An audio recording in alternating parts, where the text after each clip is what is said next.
Bueno, arranquemos con lo nuestro.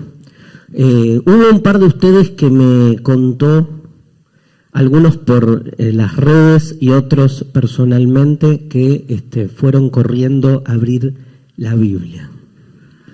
Cosa que Dios agradece mucho. Y todos los que me escribieron me lo comentaron como bien, como que redescubrieron una posible lectura, sobre todo del Génesis, diferente. Está buenísimo, está buenísimo. De eso se trata este curso, de animar a ir a los libros desde un lugar distinto al usual. El grado de complejidad de los libros que vamos trabajando empieza ahora como a problematizarse. Pasamos así sin filtro, sin postas en el medio, de Dios a su muerte, digamos.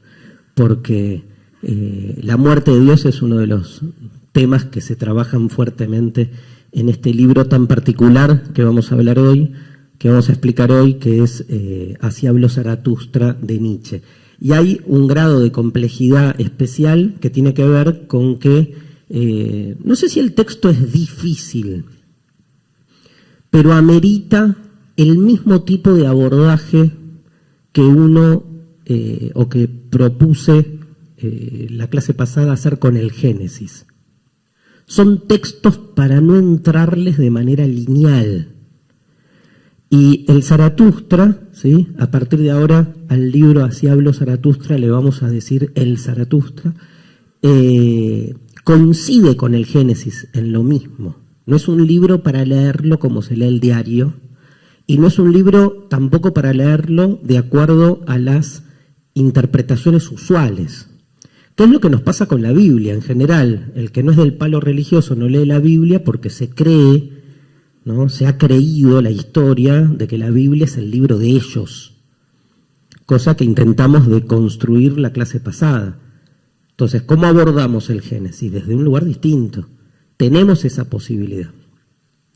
Con el Zaratustra pasa lo mismo, o sea, hay interpretaciones así como más canónicas. Nietzsche en algún sentido tiene sus ortodoxias, tiene sus heterodoxias.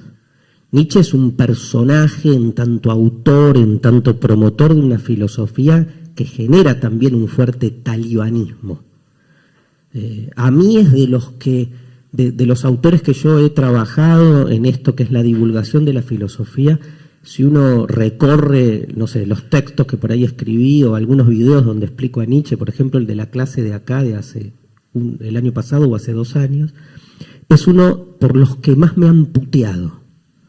O sea, salen como los nietzscheanos duros a decir, ¿no? Increíble que a un autor cuyo lema es no hay hechos sino interpretaciones, que salgan a putear diciendo eso que decís no es Nietzsche, ¿no? Y fustigando posibles interpretaciones.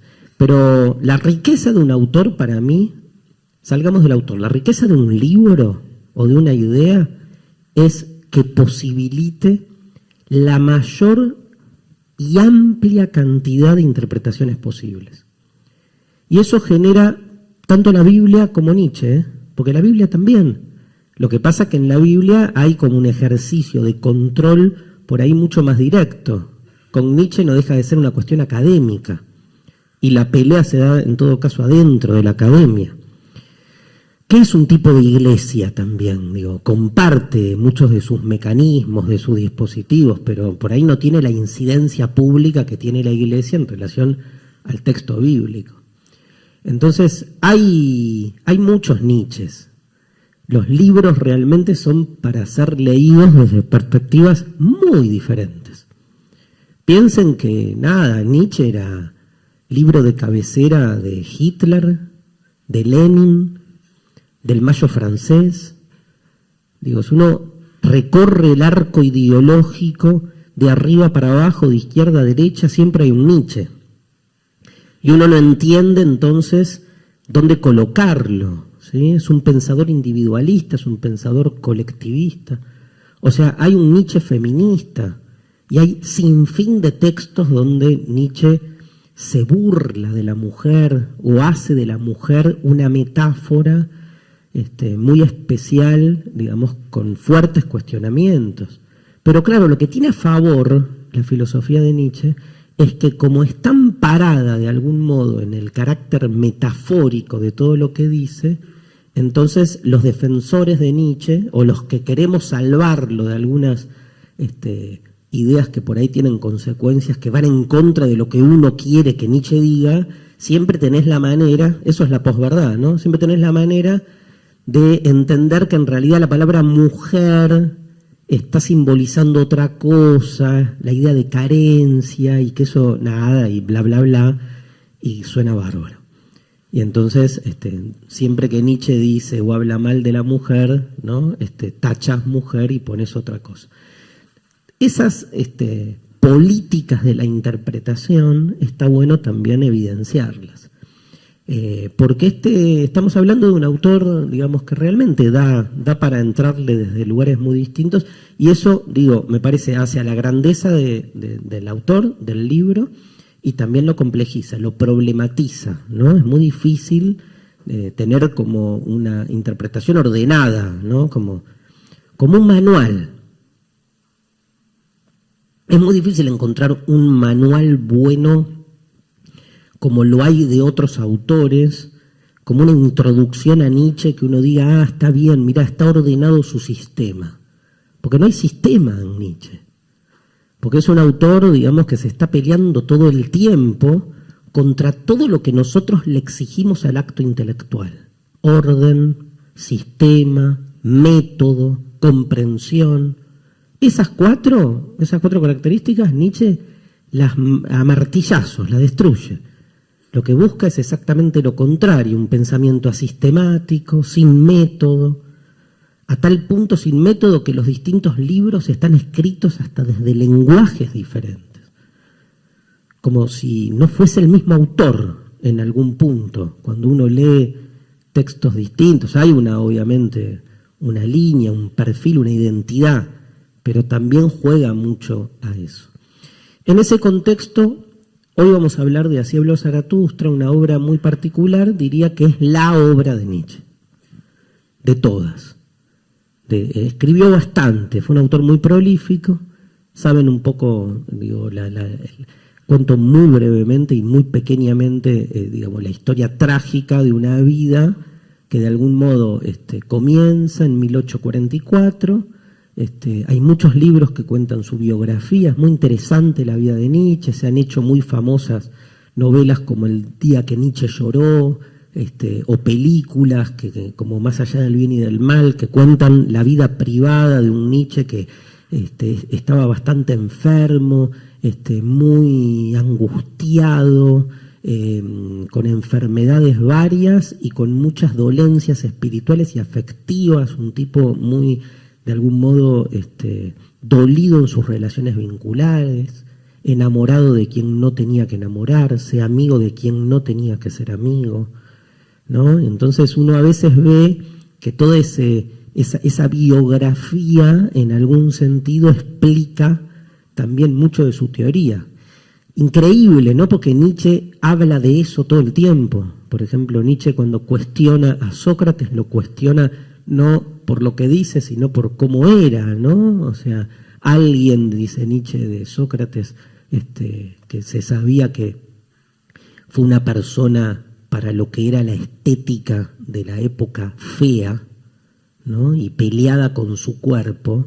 Nietzsche hasta hace la ironía de decir que obviamente Sócrates iba a cuestionar el mundo terrenal, la materialidad y lo corporal, y a promover un mundo verdadero en el más allá, simplemente porque odiaba su propio cuerpo, ¿no? Esta idea de cómo, de algún modo, la vivencia personal después queda en algún punto impregnando una teoría, cosa que no debería, supone uno, porque las ideas trascienden lo que es cada uno. Pero es muy interesante también analizar, para el que le interesa biográficamente, el contexto de enunciación de una idea, ¿no? ¿Por qué ¿no? Y cuánto hay presente, cuánto hay, vamos a ver Heidegger, Ser y Tiempo, cuánto hay presente en Ser y Tiempo, escrito en 1927, de la inminente adhesión de Heidegger al nazismo.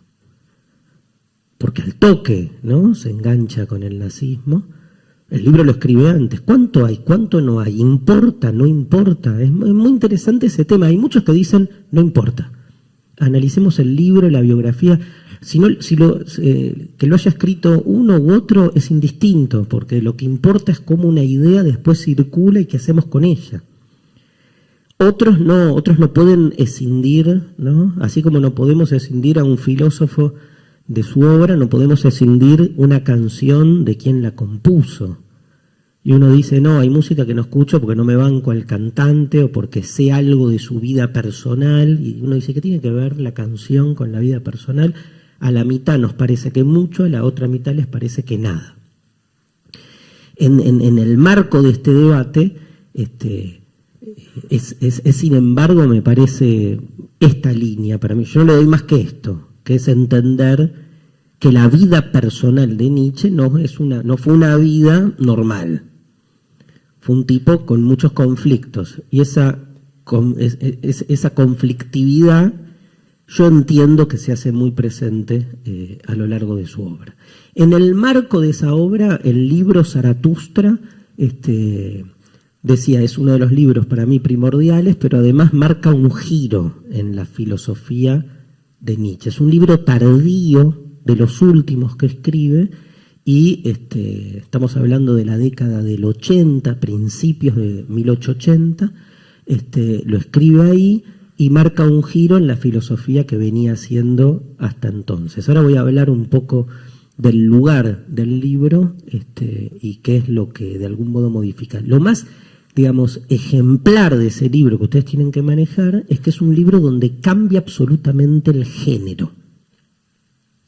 O sea, es un libro escrito de un modo tal que no coincide con ninguno de los libros anteriores como fueron escritos. ¿Cómo fue escrito el Zaratustra? El Zaratustra es un libro cuyo modelo parece, digamos, casi una ironía, parece una caricatura, ¿sí?, de los evangelios. O sea, el libro son sermones, el libro son discursos, 80 discursos. Y en esos discursos todo es alegoría, todo es metáfora. Y los personajes que participan en los 80 discursos son metafóricos, simbólicos. Entonces hay que hacer un trabajo, un tremendo trabajo, un pesado trabajo y creativo trabajo de tratar de entender qué representa el águila, qué representa el volatinero, qué representa el mono, qué representa, por ejemplo, en la cuarta parte aparece el papa jubilado, porque murió Dios y el papa se quedó sin laburo. Y entonces Zaratustra se lo encuentra al papa jubilado desesperado porque asume que Dios ha muerto, pero no puede seguir buscando un centro, dice. Algo que le dé sentido, que le dé orden. Y se lo encuentra el Zaratustra. Pero fíjense, metáforas también. Todo está escrito en ese lenguaje donde está absolutamente más cerca de la literatura filosófica que de la filosofía ensayística clásica.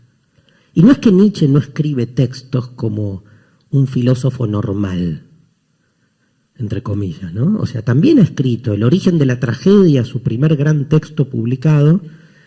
Es un tratado con fuertes elementos filológicos que analiza la cultura griega y sobre todo ese tipo de producción literaria que era la tragedia.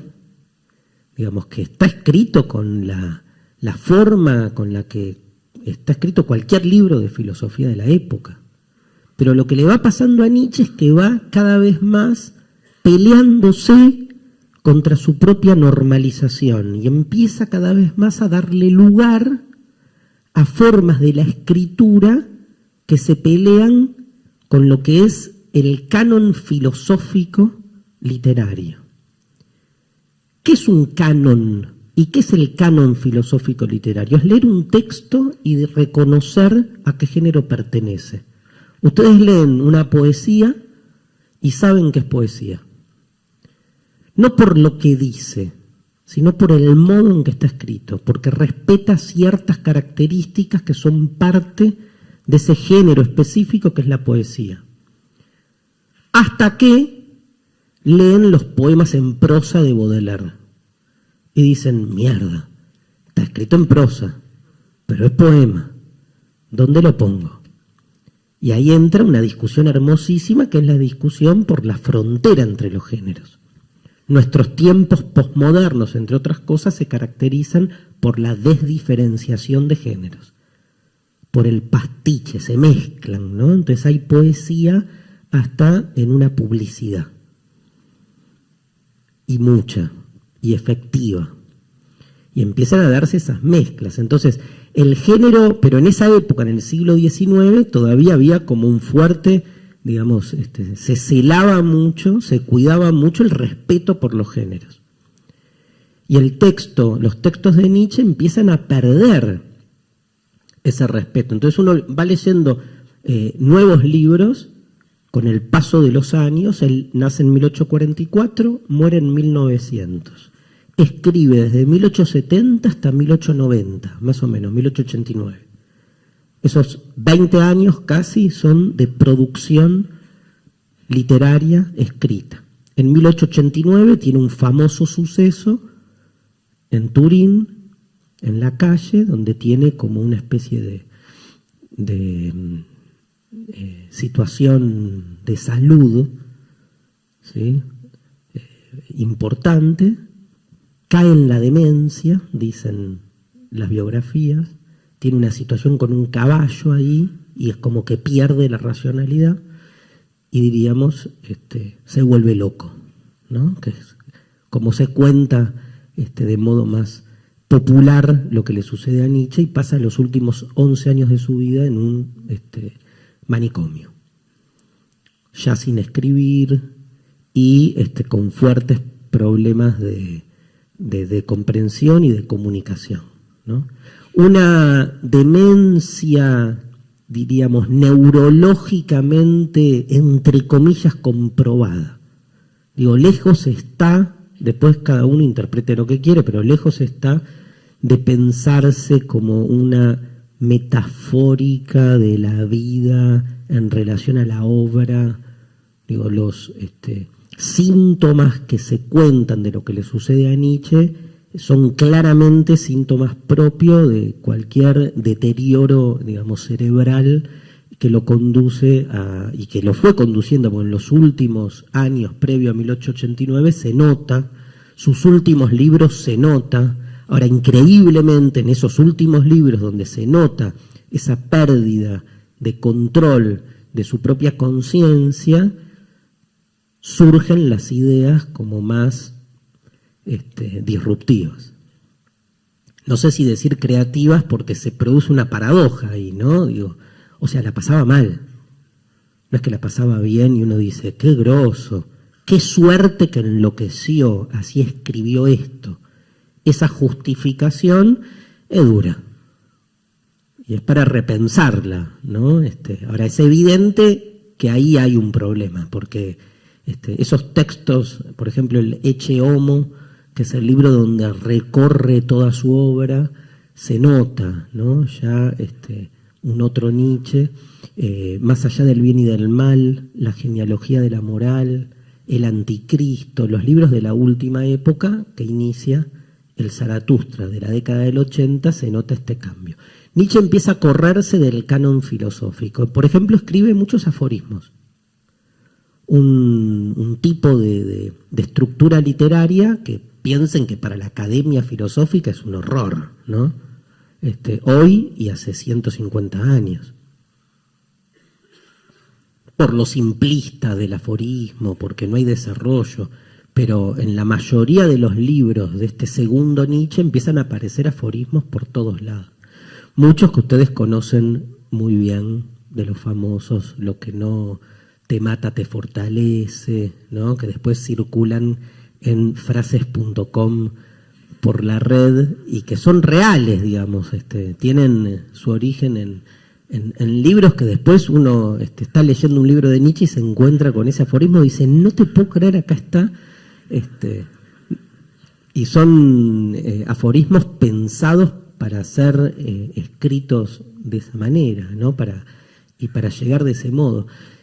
O sea, empieza a pelearse entonces con la forma de escritura. ¿Por qué se pelea? Porque de alguna manera, y esto también es fundamental, y esto va a aparecer en el Zaratustra, porque él no, el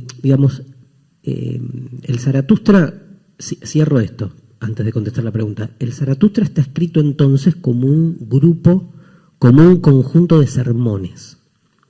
Cada sermón, cada discurso tiene un título, tipo de los predicadores de la muerte, de los nuevos ídolos, del amor al prójimo. Y está en cada uno de esos discursos, no en todos, pero en la gran mayoría, hay una pequeña descripción de lo que está sucediendo en ese momento. Zaratustra, bueno, lo explico al revés, después contesto la pregunta, cuento esto antes. Zaratustra es un personaje, o sea, Nietzsche crea un personaje. Es muy raro en filosofía que se cree un personaje. El que escribe filosofía escribe, piensa, hasta escribe hoy en día de modo impersonal, en tercera persona. Ya escribir en primera persona es un escándalo. Acá crea un personaje que ya hace su primera aparición, empieza a aparecer en un libro, digamos, que escribe en paralelo, que se llama La Gaya Ciencia, librazo también.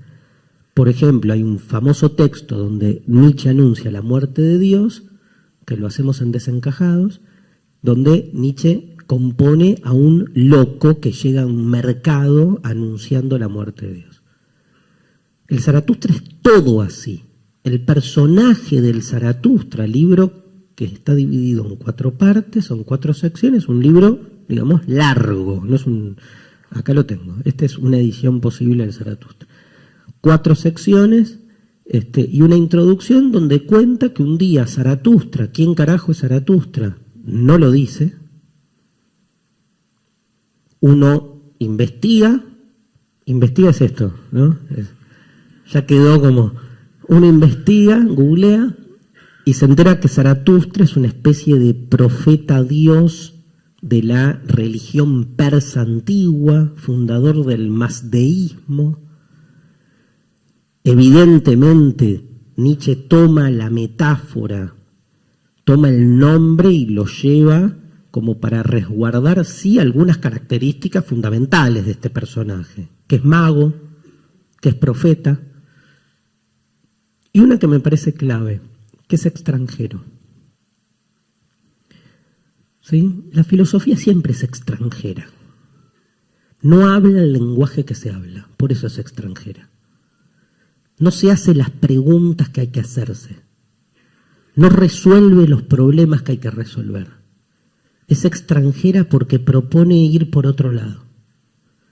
Es extranjera en ese sentido, en que, digamos, se vuelve en principio un otro, incomprensible porque maneja otros códigos. Y es una extranjería frente a la cual o le cerrás la puerta o le pegás un golpe, ¿sí? O los echás, o sos hospitalario con esa extranjería. Abrís la puerta y el extranjero viene y te lleva puesto, porque te transforma. Le habilitás una silla en la mesa.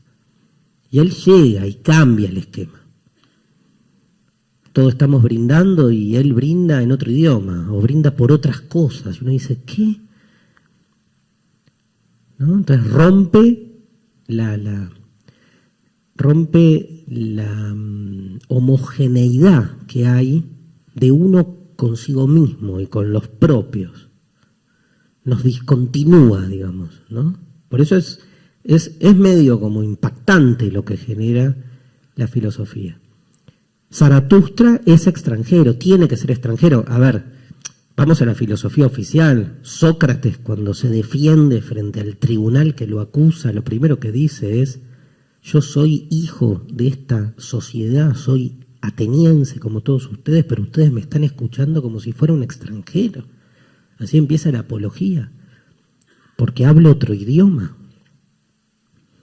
Hablar otro idioma es mucho más profundo que hablar realmente un idioma nacional diferente. Es, digamos, articular una serie de pensamientos que no son para nada compartidos y que nos obligan realmente a abrirnos para ver qué nos provoca eso, a dónde nos lleva.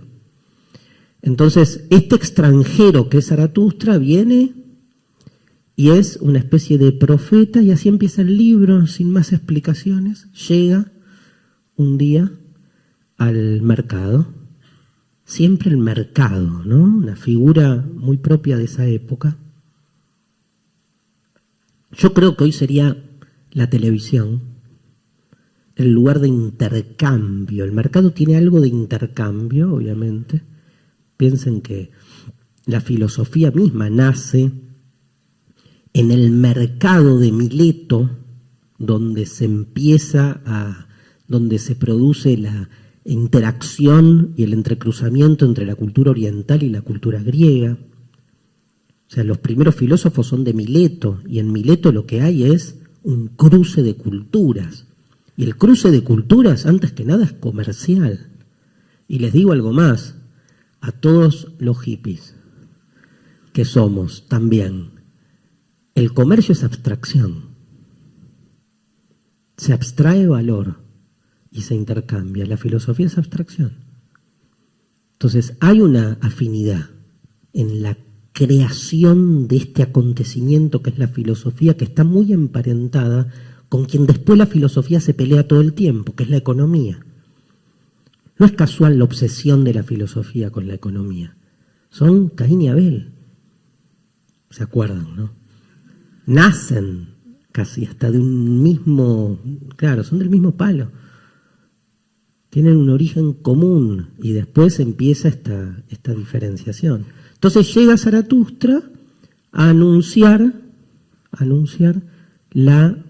el final, o sea, la muerte, no de Dios, sino del último hombre. Peor todavía. Porque una cosa es anunciar la muerte de Dios, como el loco del mercado, de la galla ciencia, y otra cosa es anunciar el fin de lo humano. Llega Zaratustra a un mercado a anunciarle a la gente la muerte del hombre, que estamos viviendo la época del último hombre y que se va a producir dentro de muy poco el advenimiento del superhombre. Muere el último hombre, que somos todos nosotros, y llega el superhombre. ¿Qué carajo es el superhombre? Ese superhombre primero ha dado a múltiples cuestionamientos en relación a la traducción del concepto. Para muchos, superhombre es una traducción española que traiciona el propósito del término alemán, que más que sostener la idea de un hombre superior o de un hombre, el super da un hombre que potencia la mayoría de sus rasgos, o sea, suponete el superhombre seríamos nosotros, pero con un cerebro que funcionara más pulido, que tuviéramos más fuerza, que no nos cansáramos tanto, que no nos engripáramos. O sea, es tomar el modelo de ser humano, idealizarlo y pensar al superhombre como si las características que nos constituyen como ser humano se exacerbaran a su máxima expresión. Bueno, no, es todo lo contrario. En realidad el que viene siempre es esta figura profética del advenimiento de un nuevo tipo de ser humano, Por ejemplo, un buen término sería posthumano. Otro buen término sería ultrahumano. El ultrahombre. El posthombre. O sea, está viniendo, dice el Zaratustra, aquella especie que nos va a reemplazar. Aquella especie que nos va a reemplazar, esto es clave, no es mejor que esta. No es mejor en el sentido de que no es esta mejorada. No somos nosotros sin necesidad de clavarnos cada tanto un clonazepam, o no somos nosotros, digamos, sin necesidad. Ya no somos nosotros. Es más, para que llegue el superhombre, que repito, no es mejor, puede ser mejor, pero no mejorado, ¿sí? O sea, no hay progreso, no es evolutivo. Es mejor porque esta especie humana que somos para Nietzsche es una cagada atómica. Tiene que explotar, va a explotar. Lo que viene va a ser mejor siempre, pero no mejor en el sentido de que uno puede encontrar una linealidad, sino mejor porque directamente desaparece no solo esta forma de lo humano, sino la forma en que pensamos que algo puede ser mejor. O sea, es realmente un post en el sentido de que se disuelven todas las categorías con las que hoy nos pensamos a nosotros mismos. Comparo. No es muere Dios y aparece otro Dios mejor que el anterior porque entonces resuelve más los problemas que el viejo. Es aprender a vivir sin Dios, sin centro. No como ese pobre papa jubilado que no puede, busca el centro. Es aprender a vivir sin centro. Que no es lo mismo que matar ese centro llamado Dios para reemplazarlo por otro centro llamado el dinero o por otro centro llamado el amor o todas esas boludeces que el ser humano genera para encontrarle un sentido a la cosa. Es aprender que no hay que buscarle un sentido a la cosa para que la cosa tenga sentido.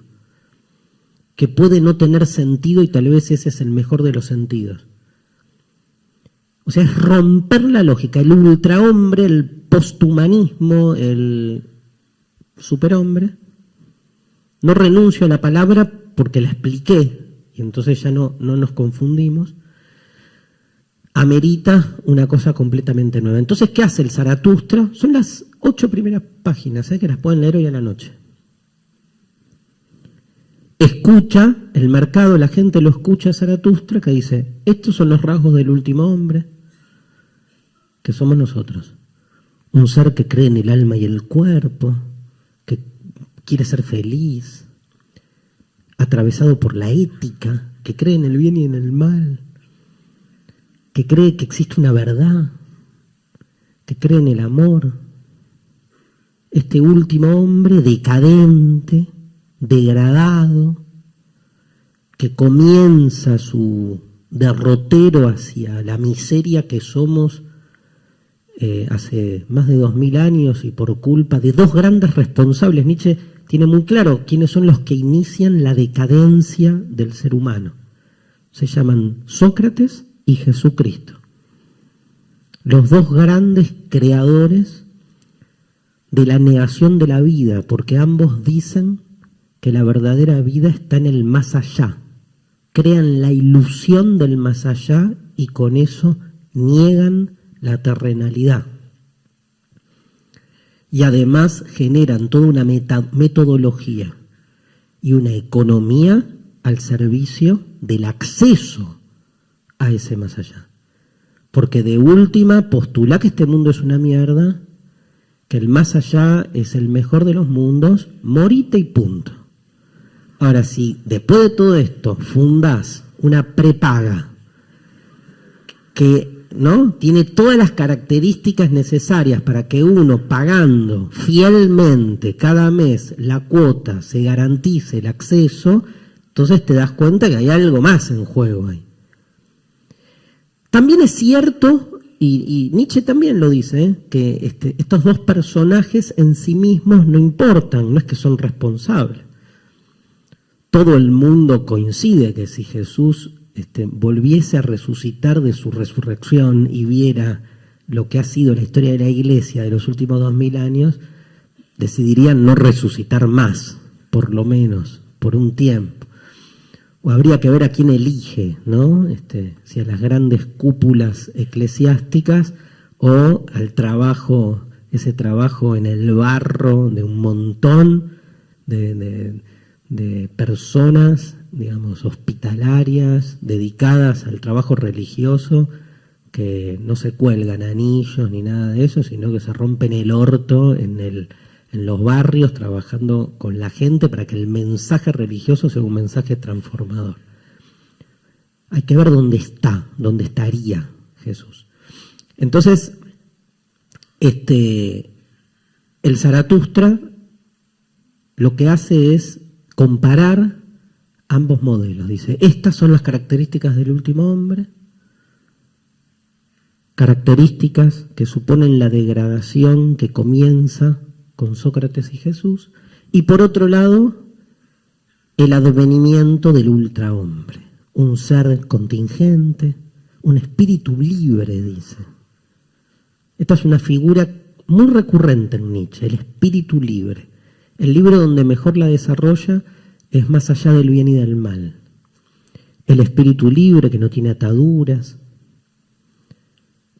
el espíritu libre que elige el desierto, el espíritu libre que da para pensarlo nietzscheanamente en relación a lo que quieran, a la vocación, a la monogamia, a la relación con los hijos, a la relación con los objetos.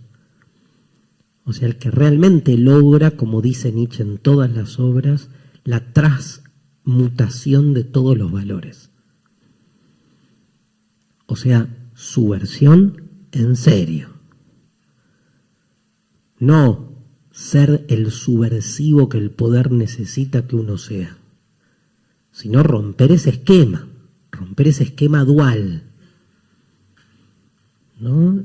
Por eso es otra lógica incomprendida. Y la gente obviamente que elige al último hombre. Le dice, gracias Zaratustra, pero llévate al superhombre, no nos interesa en lo más mínimo. Y él no lo puede creer, pero tampoco sufre. Estuvo en la montaña un montón de años, creyó que era el momento para venir a dar su mensaje. Y en ese momento, estoy en la página 7, en ese momento hay un acróbata, un volatinero, que está haciendo malabares arriba de una cuerda, como cruzando por una cuerda, y todo el mundo mira para arriba. Y entra un bufón medio a molestarlo y el volatinero cae y se hace mierda. Y muere. Tiene un diálogo con el Zaratustra, pero muere. Estaba destruido. Él ve la cuerda, ¿no? Y dice esto: el ser humano es un puente, un tránsito, una cuerda que va de lo animal al superhombre. Somos tránsito, somos un puente. Todo el tiempo en el Zaratustra está la idea de que nada es definitivo. O sea, una de las consecuencias así directas de la lectura, de las conclusiones directas que podemos sacar de la lectura del Zaratustra, es que no existen las esencias, las naturalezas, y menos la humana. Es más, diría, cada vez que vemos que hay una definición de la naturaleza humana, lo que hay es cortar ese puente. O sea, se toma un momento del tránsito y se lo sustancia como si fuese el modelo de lo humano en general. Como que uno dice, ¿qué es el ser humano? Bueno, es un ser, no sé, heterosexual, pero ¿por qué? Si en la mutación permanente de la vida sexual de esto que hasta ahora es llamado ser humano fue cambiando de modo recurrente y sigue, nada, no importa, vos recortás un tramo donde la heterosexualidad se vuelve norma, se vuelve heteronormatividad, y la postulás no como una forma más de la sexualidad que se impuso sobre otras, la postulás como algo propio de la naturaleza biológica y orgánica del ser humano. ¿Qué hiciste? Postulaste un ser humano definitivo, que viene así por naturaleza. Pero si el ser humano es un tránsito, eso significa que ninguna de las formas en que el ser humano se presenta es última, no hay ultimidad. En ningún aspecto, ni en la propiedad, ni en nada. Digo, también en cuestiones políticas, económicas, sexuales, afectivas. Ahora, el problema con el que seamos un puente, un tránsito, ¿no? Esta idea del ser humano es un puente que va de lo animal, está lleno de animales el Zaratustra, ¿eh? Ahora vamos a ir con eso, que va de lo animal a esta especie de superhombre. El problema con el tránsito es si ese tránsito o ese puente sigue una lógica. ¿Hay una lógica en ese tránsito o no hay una lógica? Y nosotros provenimos en ese sentido de una cultura moderna profundamente liberal por un lado y positivista por otra, que entiende ese tránsito en términos evolucionistas, pero con una interpretación del evolucionismo por superación y progreso. Una interpretación incluso absolutamente, digamos, muy cuestionable y falta de lectura en algún punto del darwinismo, que entiende que la evolución de las especies supone la idea de progreso, como que las nuevas especies que van evolucionando son mejores que las anteriores. Provenimos de la ameba, somos superiores a la ameba, porque domesticamos a la ameba. La ameba tiene muchísimos más años que nosotros y sigue sobreviviendo. Nosotros en cualquier momento desaparecemos, pero creemos que somos superiores a la ameba.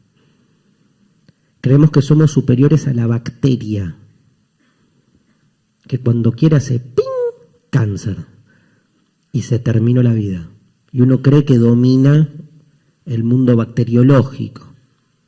Cuando uno se pone a pensar esa supuesta evolución de las especies y el lugar que ocupa lo humano con esa narrativa del ser humano como dueño y señor, ahí se da cuenta cuán presentes están todavía las metafóricas bíblicas y esas lecturas del ser humano, ¿no?, como dueño de la creación. Pero sobre todo en términos positivistas como producto de una evolución donde se supone que cada nuevo estadio logra resolver los problemas que los anteriores no podían. Esa vieja idea adaptacionista que la jirafa es un caballo que empezó a estirar el cuello porque no llegaba a comer la comida que estaba arriba del árbol. El adaptacionismo, que es una de las teorías biológicamente más refutadas, ¿no? Porque ¿qué dice? Y perdón que me meto con este tema, pero ¿qué dice el origen de las especies? De Darwin, que promueve un paradigma científico aún vigente, que en realidad es al revés. Las especies, todas las especies, son proclives a variaciones azarosas, dice Darwin. Variaciones azarosas. O sea, en una especie hay una cantidad de individuos que por diferentes razones provocan diferencias, mutaciones ilógicas, irracionales, sin una explicación causal, que luego genera que ante una incidencia exterior, los que por azar tienen una mayor capacidad de supervivencia, sobrevivan. O sea, cuando llegó la glaciación, no es que sobrevivieron los que entonces rápido sacaron pelos para que el frío no los mate, sino que aquellos que eran en general cargados por sus amiguitos, los mamuts, diciéndole, qué boludo, sos un peludo. Ese peludo que tuvo más pelo de pedo, porque la palabra más importante de todo el darwinismo es de pedo, variaciones azarosas, de pedo, es el que cuando llegó la glaciación sobrevivió. O el que cuando se quemó la isla tenía el pico más duro y nadie le quería dar un beso porque te besaba bien. Y ese pobre pájaro al que nadie quería besar fue el que pudo terminar rompiendo la cáscara de aquellos alimentos que quedaron frente al incendio que arrasó con los alimentos más blandos. Ahora, ¿por qué pegó un pico más duro? Y yo qué sé. Porque sí. Falta explicar eso. Lo que sí seguro no hay es teleología ahí. No es que sacó un pico más duro para romper la bellota. Me acordé de la edad del hielo, ¿no? Que sigue. Sí. O sea, no es que es al revés. Entonces, filosóficamente, ¿qué palabra explica esto? ¿Progreso? ¿Necesidad? No, contingencia. Contingencia. No es que las contingencias significa justamente esto, que todo puede ser de otro modo y que las especies que sobreviven no sobreviven porque son mejores o no porque son mejores, no sobreviven porque se lo merecen. No es que hay un mérito en lo que hicieron. Tipo, no, bueno,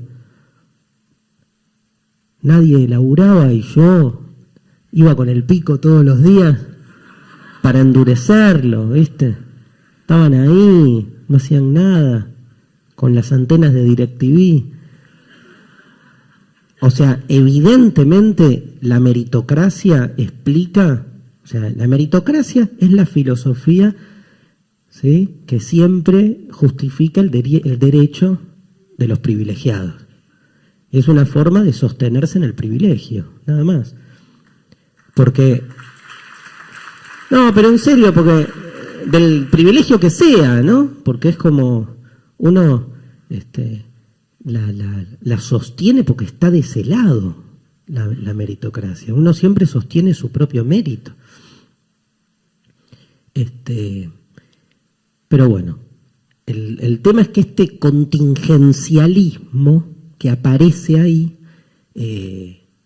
explica justamente esta lectura de un Nietzsche que entiende que el Zaratustra no es un ser más evolucionado. El Zaratustra no viene a anunciar la llegada de un ser más evolucionado que este último hombre decadente. Viene a anunciar una implosión. El ser humano decadente implota, llega a su fin y aparece entonces un nuevo tipo de humanidad o poshumanidad que obviamente los que en ese momento están ahí rechazan. El hombre es una cuerda y esa cuerda no tiene lógica. Ahora, hay que bancarse, asumirnos como tránsito. Porque si nos asumimos como tránsito significa que todo lo que nosotros pensamos, creemos y definimos de nosotros mismos, en algún momento va a mutar. No hay ultimidad, no hay ningún concepto ni ninguna característica que se sostenga como algo eterno, lógico, definicional. O sea, no solo todo muta, sino que en algún punto esa transición, ese hombre como puente, ese ser humano como puente, supone una transición contingente. Eso que genera vértigo. No nos asusta, nos perturba. O sea, a muchos de nosotros nos perturba pensar que dentro de muy poco tiempo la reproducción natural va a desaparecer. Y que la especie humana va a reproducirse tecnológicamente, seguramente por distintas técnicas clonacionales. Y uno dice, no, o sea, pará, hay que ponerle un tope al desarrollo tecnológico. ¿Por qué? No, porque hay que defender la naturaleza humana, definila. Y siempre te definen la naturaleza humana y el modelo del humano es blanco, europeo, macho, burgués, heterosexual, liberal e hincha del Real Madrid. Es como el esquema, o sea, entonces contra eso de algún modo me parece uno se pelea, ¿no? Contra esta idea de hasta que uno se pelea y al mismo tiempo uno entiende el manotazo de ahogado permanente que hacemos para idealizar un estadio de esa transición como estadio final. Angustia. Es que en el fondo, si uno lleva las cosas a su radicalidad, en el fondo, lo desfondado. En el fondo, no hay fondo. Entonces, creamos fondos. ¿Sí? El Zaratustra viene a romper todo fondo. Viene a decirnos, se puede vivir desde otro lugar. Se puede crear un sentido que no es este sentido usual. Se puede convivir con el vértigo y que el vértigo sea creador, que el vértigo sea positivo. Para eso hay que romper todos los esquemas previos, pero no hay que romper, ¿sí?, un fondo, otro fondo u otro fondo. Hay que romper la idea de que necesitamos de un fondo. Entonces, es un trabajo realmente revolucionario el que se genera acá. Por eso tiene mucho, fíjense qué loco, tiene mucho de anverso de lo religioso. Zaratustra es un profeta, es Jesús, es el anti-Jesús. Pero como anti-Jesús, ¿por qué es el anti-Jesús? Porque viene a negar el cielo, viene a negar la naturaleza humana, viene a negar la verdad, viene a negar la amistad, viene a negar el amor. Ahora, ¿para qué niega el amor? Para que nos podamos enamorar. ¿Para qué niega la amistad? Para que tengamos de verdad amigos. ¿Para qué niega la verdad? Para que podamos entender algo y no aquello que nos imponen como certeza última y establecida. ¿Para qué niega la felicidad? Para que seamos felices. O sea, el esquema es un esquema totalmente, digamos, transgresor, ¿sí? Porque rompe, digamos, no una u otra propuesta, rompe la lógica con la que venimos pensando las cosas. Es anti-Jesús porque al negar todo eso, sin embargo, no deja de ser un predicador. Es como que muchos dicen que lo que hace Zaratustra es justamente, el libro Zaratustra es una parodia del Nuevo Testamento, claramente. Ahora, esa parodia tiene la dualidad de toda parodia. Pablo Seman trabaja mucho, ¿no? La idea de parodia, el curso que invitaba a Adriano para mañana, con la música, con la cumbia, con la cultura popular, digamos, pero como toda parodia, la parodia cuestiona a través de una continuidad. Entonces, es utilizar el mismo lenguaje, las mismas figuras, los mismos personajes del Nuevo Testamento para decir todo lo contrario. Pero el dispositivo es el mismo. Esto podría ser la Biblia. Es más, para muchos es la Biblia, el Zaratustra. Podría ser la Biblia en el sentido de que no solo porque está escrita como tal, sino que tiene en algún punto el mismo propósito, aunque cuestione ese propósito. Porque podría haberlo escrito distinto, pero claro, Nietzsche es un provocador. Él entiende que la mejor manera de hacer implotar a la Biblia es desde su propio lenguaje. O sea, vos fijate, la Biblia da para lo que es, pero también para esto. Y surge de una misma base. El volatinero se muere en el piso, todo el mundo sale corriendo, y el Zaratustra agarra el cadáver del volatinero y se va caminando con él hacia la montaña. En un momento lo deja apoyado en un árbol y entiende que llegó el momento de dar sus enseñanzas. Y abre la boca y habla.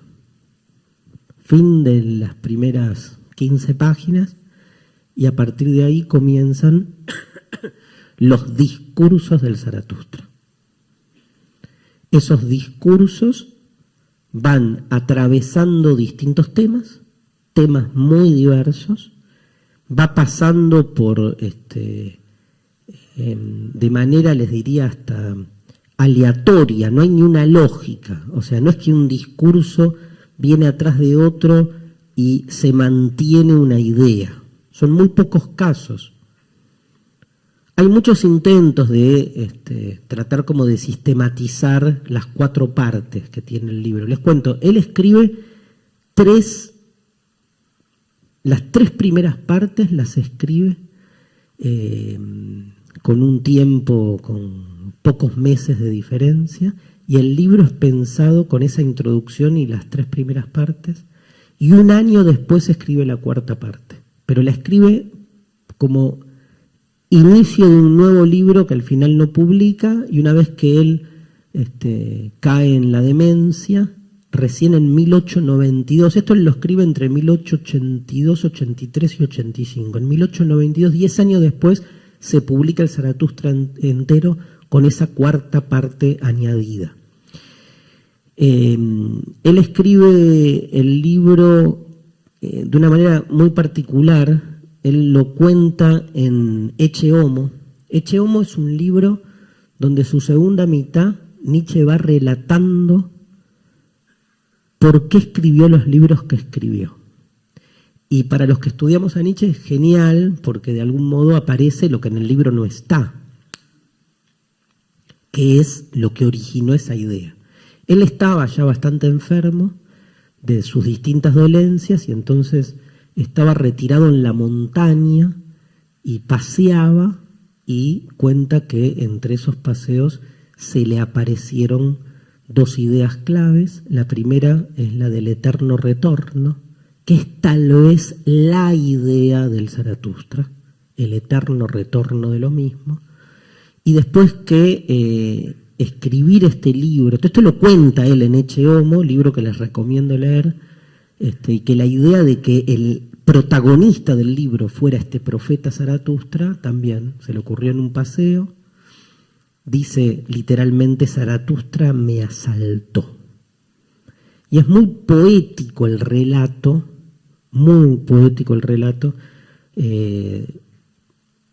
que Nietzsche hace de la creación de su obra. Entonces quiero, para que ustedes también escuchen a Nietzsche, ahora voy a contar cuáles son los temas del Zaratustra, pero para que también tengan un poco de escucha de lo que es la forma de escribir misma de Nietzsche, les quiero leer algo que no lo encuentro. Acá está. Nietzsche termina de escribir el Zaratustra y en Ecce Homo cuenta qué le pasó una vez que se sacó el libro de encima. Ya está, lo escribí. parió? ¿Qué me pasó después? Dice en Ecce Homo lo siguiente: prescindiendo de estas obras de 10 días, cada parte de Zaratustra la escribió en 10 días. Y repitió el mismo esquema: 10 días la parte 1, 10 días la parte 2, 10 días la parte 3, todo esto en 3-4 meses. Prescindiendo de estas obras de 10 días, los años del Zaratustra, y sobre todo los siguientes, representaron un estado de... Escribiste el Zaratustra. Escribiste el Zaratustra. ¿Qué va a decir? Un estado de felicidad sin igual. ¿Qué dice Nietzsche? Un estado de miseria sin igual. Y dice de sí mismo: se paga caro el ser inmortal.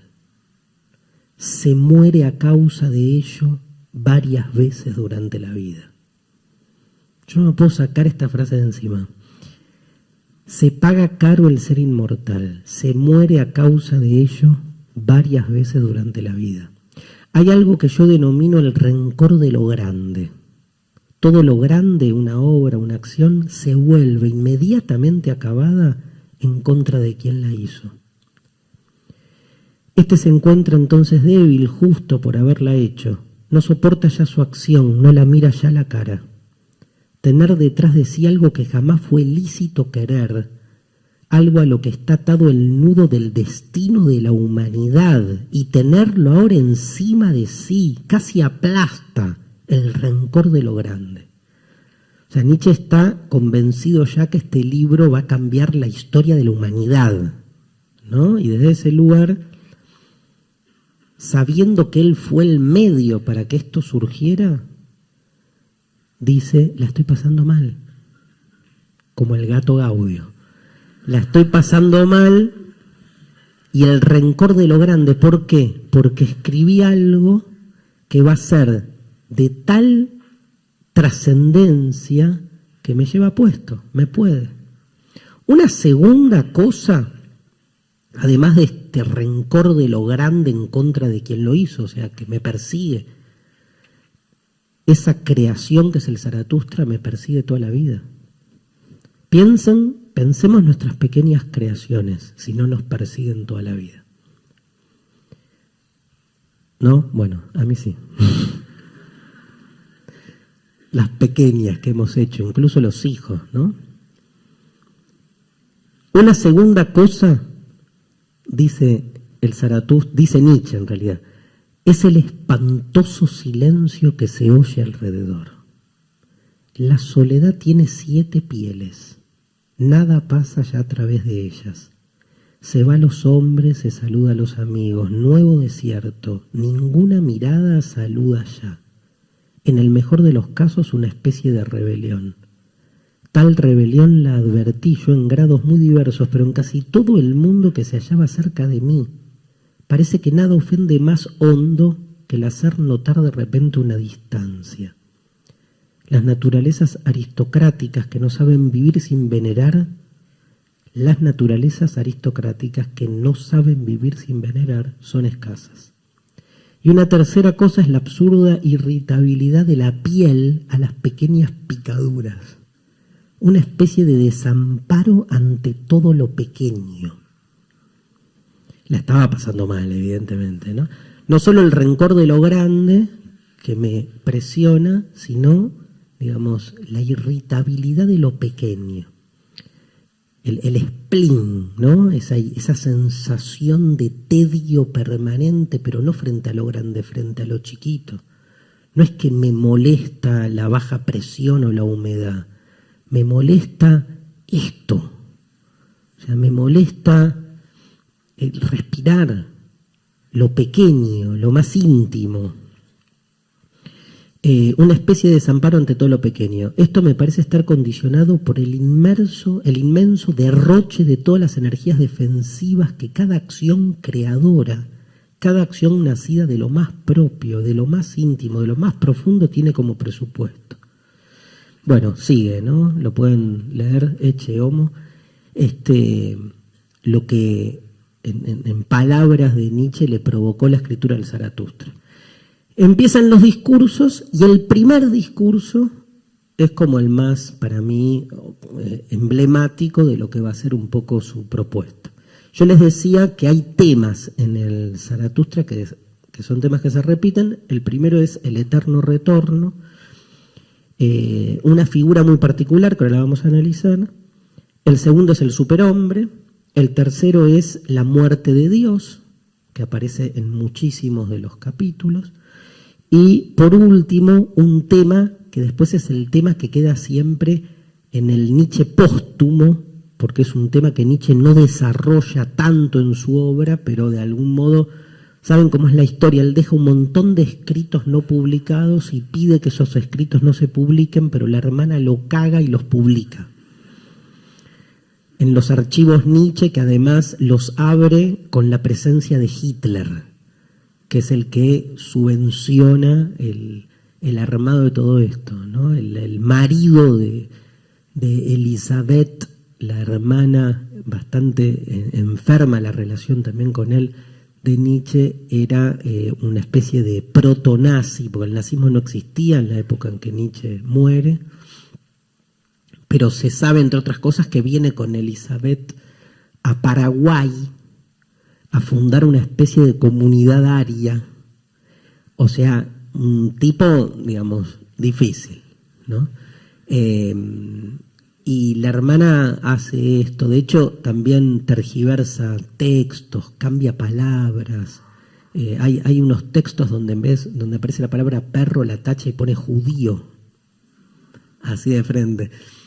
Entonces, la crítica filológica de la obra de Nietzsche es también darte cuenta hasta qué punto ese texto era un texto cierto o no. O sea, hay mucha polémica. Es tanta la polémica, para que vean la satirización de esto. No me acuerdo si esto lo conté en alguna clase de acá del curso, pero que Derrida, por ejemplo, en Derrida un día se aparece con un texto impresionante donde cuenta esto, que un par de filólogos estaban discutiendo la autenticidad de un manuscrito de Nietzsche. Y en el texto, en ese manuscrito, escrito a mano arriba, decía: he olvidado mi paraguas. Y entonces la discusión era si era una cita. O sea, si el texto tenía que ser considerado un fragmento de la obra de Nietzsche o no, porque estaba escrito en el papel donde Nietzsche estaba escribiendo su obra. Pero Nietzsche escribió: che, la puta madre, me olvidé el paraguas.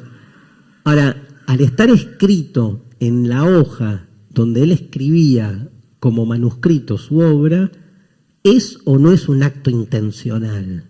Y si lo puso para que ahora, 150 años después, estemos nosotros pensando acerca del carácter original o no de la autoría de un texto. Bueno, todas estas cosas pasan con Nietzsche, porque es como un prócer. O sea, hay millones de investigaciones acerca de lo que quiso decir. En el caso de la hermana es como más lineal, ¿no? O sea, tachó y puso. Y se entiende un poco este esquema. Ahí aparece la idea de voluntad de poder, es el cuarto tema, la voluntad de poder. Un temazo, ¿no? Porque aparte está asociado después a interpretaciones por ahí más políticas, cuando es un concepto más ontológico. Pero, digamos que, nada, supone esto, como tratar de entender, de interpretar, ¿sí?, en cada caso, más en un autor tan metafórico, que quiso decir. Estos son como los cuatro temas. Empieza, el primer texto se llama De las tres transformaciones. Es un texto famoso porque cuando uno hace un curso de Nietzsche, y yo repito lo mismo que voy a decir ahora, digamos, el de los 80 discursos del Zaratustra, el de las tres transformaciones es como el más así, de rápida comprensión. Se llama De las tres transformaciones, y en ese texto lo que hace Zaratustra es explicar las diferentes transformaciones que vivió y que vive la naturaleza humana. Que ya la naturaleza humana no es naturaleza porque se transforma. Entonces dice: al principio fuimos camello. Y uno dice, ¿qué? ¿Por qué camello? Fuimos camello. Y no dice, el camello es una metáfora del peso, de la moral que nos exige y nos obliga a una ética del deber que no tiene nada que ver con nuestro propio deseo. La joroba del camello es el peso que tenemos que soportar en contra de nuestra voluntad para cumplir con los mandatos que siempre algún hijo de puta, que es un concepto kantiano, nos exige o nos condiciona. Claro, el camello es una metáfora ideal para entender a aquel que además guarda en sí mismo su propio alimento, pero un resguardo que en algún sentido también lo coloca en una situación de docilidad y además en una situación como que no larga, ¿no? Como que ese almacenamiento en la joroba de ese agua, podríamos pensarlo en términos de represión, lo que uno reprime para sobrevivir. Entonces no hago lo que quiero, no te digo lo que quiero, me la morfo todo el tiempo. ¿Y qué hago? Y camino cabizbajo. Porque de última esa joroba, ¿no?, tira para abajo y soy útil a transportar gente que me domestica y me utiliza. Nada, o sea, no dice eso. Dice camello, y el camello tampoco no dice nada, ¿eh? El camello, aparece la palabra deber y mucha metáfora, mucha metáfora. A ver, no lo iba a leer, y no lo leo todo, pero para que vean qué dice y qué no dice, Nietzsche, el Zaratustra, en su primer discurso, escribe así, dice: os indico las 3 transformaciones del espíritu. La del espíritu en camello, la del camello, segunda transformación, en león, y la del león en niño.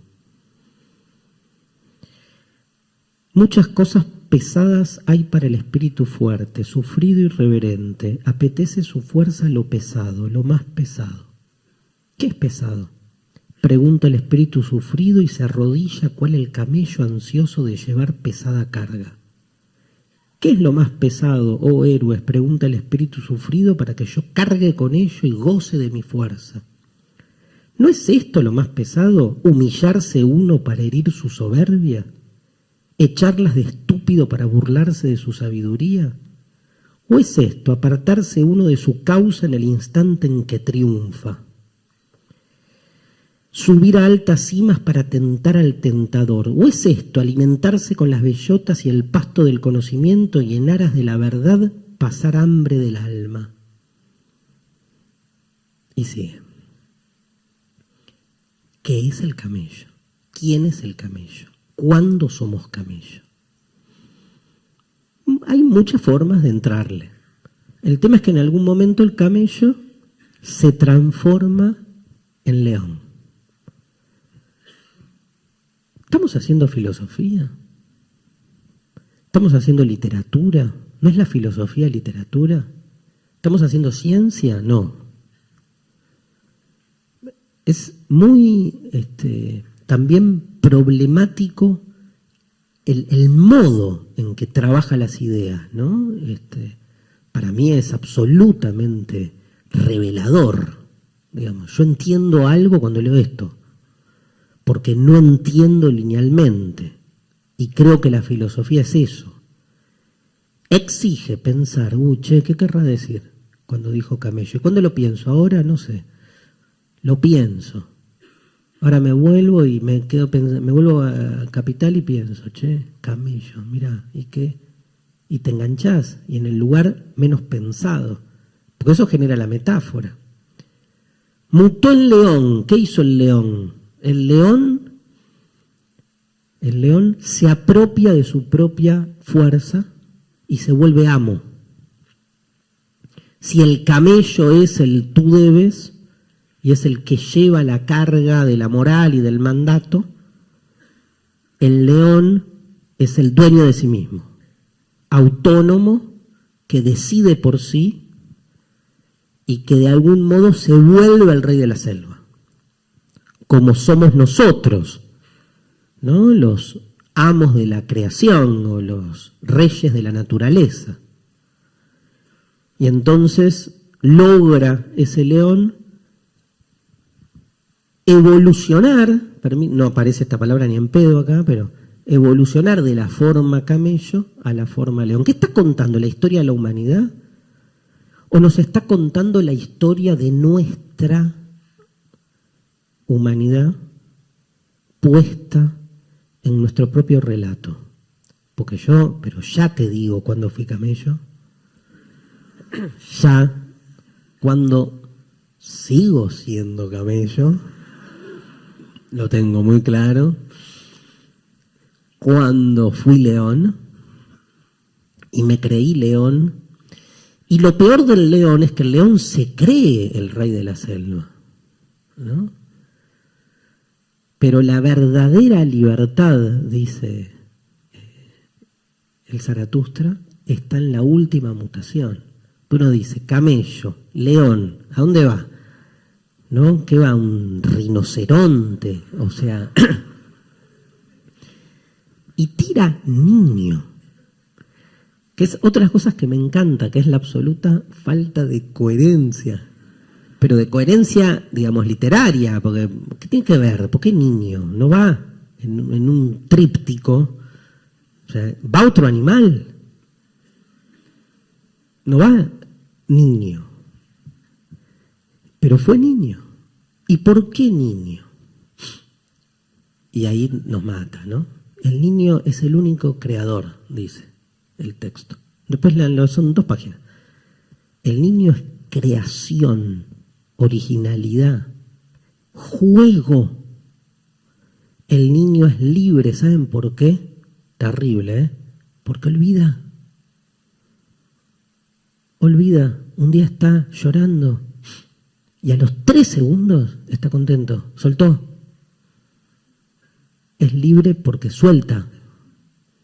Es libre porque rompe con la linealidad de las cosas.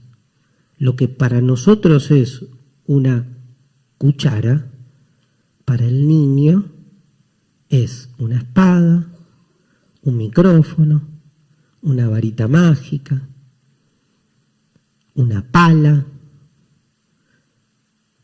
Para el niño ninguna cosa está encorsetada, abandonada y esclavizada en la unilinealidad de sentido.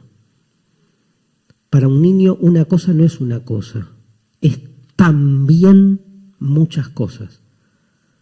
Por eso esto es cucharita, espada, varita, batería. No la batería, sino los palos de la batería.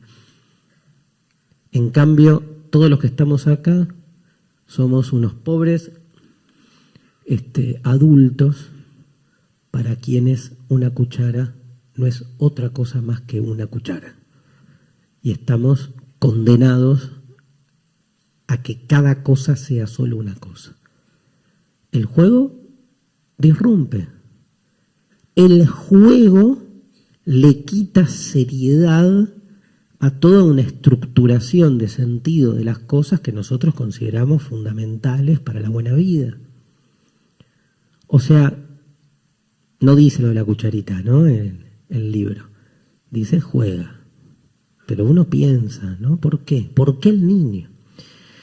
Y es obviamente una figura muy incomprendida. Comparte, les diría, incluso con la filosofía, ese lugar de incomprensión. Y por eso es colocado el niño y el juego en un lugar absolutamente dominable. Digo, a los niños no se los encierra, no son peligrosos, ¿sí? No son delincuentes, Delinquere significa, en latín, falta, faltar, le falta algo. No se olviden que la palabra delinquir significa falta en el sentido de cometer una falta, pero en el sentido propio de la idea de carencia. La asociación entre delincuencia y carencia es una relación fundamental, filosóficamente hablando.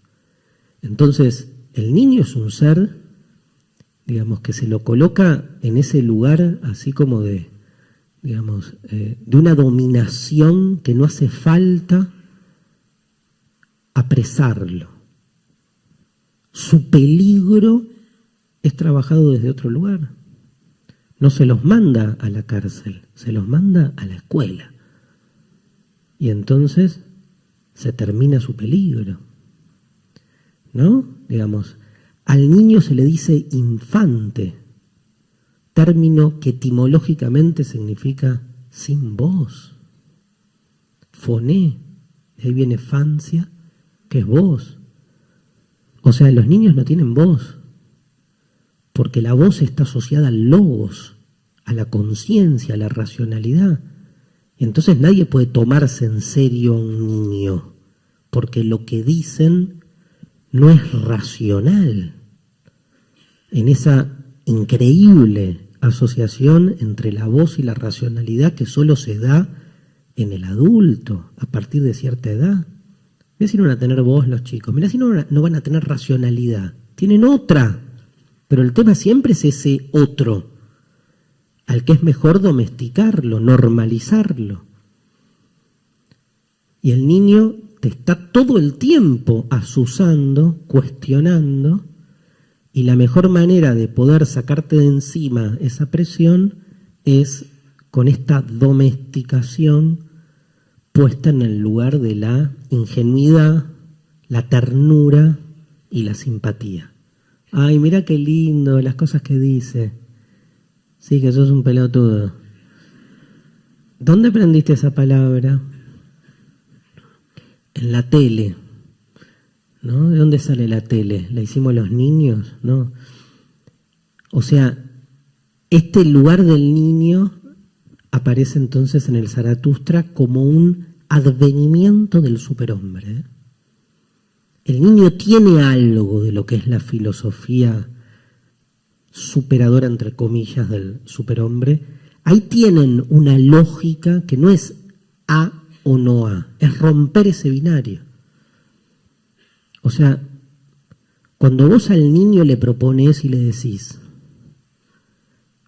balotage, elegí, ¿qué hace el chico? Se ríe y se va para el otro lado.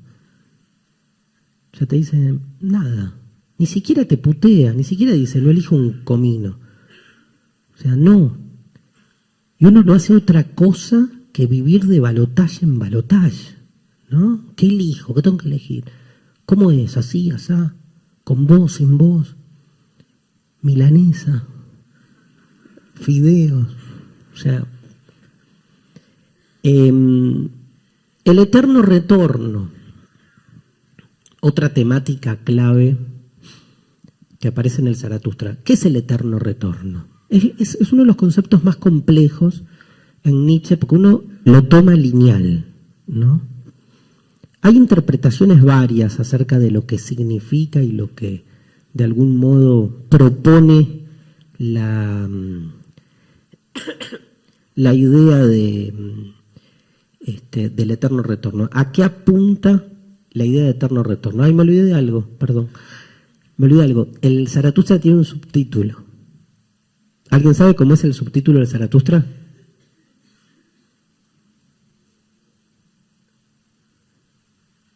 No.